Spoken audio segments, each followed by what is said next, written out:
ہم کریں گے ہر مظلوم کی حمایت۔ السلام علیکم، میں ہوں حورین فاطمہ اور آپ دیکھ رہے ہیں حمایتی نیوز HD چینل۔ نظر ڈالتے ہیں آج کی اہم خبروں پر۔ سرحدوں سے پالہ تر سفارتی کاری ایتھوپیا کے اعزازی قونصل خانے کی جانب سے ملیشیا اور عراق کے قونصل جنرلز کے اعزاز میں پروقار الوداع شائع۔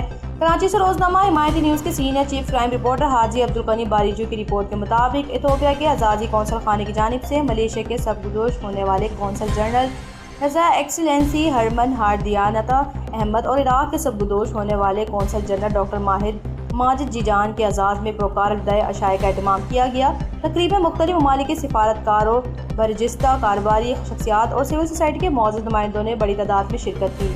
تقریب سے خطاب کرتے ہوئے ایتھوپیا کے اعزازی قونصل ابراہیم طواب نے دونوں سرگزشت ہونے والے سفارتکاروں کے خدمات کو زبردست خراج تحسین پیش کیا۔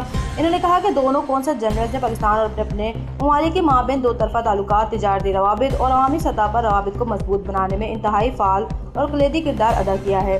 اس موقع پر وزارت خارجہ کراچی رابطہ دفتر کے ڈائریکٹر جنرل عرفان سومرو نے بھی تقریب میں شرکت کی اور دونوں اعلیٰ سفارتکاروں کی سفارتی خدمات کی تعریف کرتے ہوئے ان کے آنے والے مستقبل اور نئے سفر کے لیے نیک تمناؤں کا اظہار کیا۔ ملیشیا اور عراق کے سرگزشت ہونے والے قونصل جنرلز نے ایتھوپیا کے اعزازی قونصل خانے اور تمام مہمانوں کا پرخلوص میزبانی پر شکریہ ادا کیا۔ انہوں نے اپنے تاثرات کا اظہار کرتے ہوئے کہا کہ پاکستان بالخصوص کراچی میں ان کا سفارتی دور انتہائی شاندار اور یادگار رہا اور یہاں کے محبت مہمان نوازی ہمیشہ ان کی یادوں کا حصہ رہے گی۔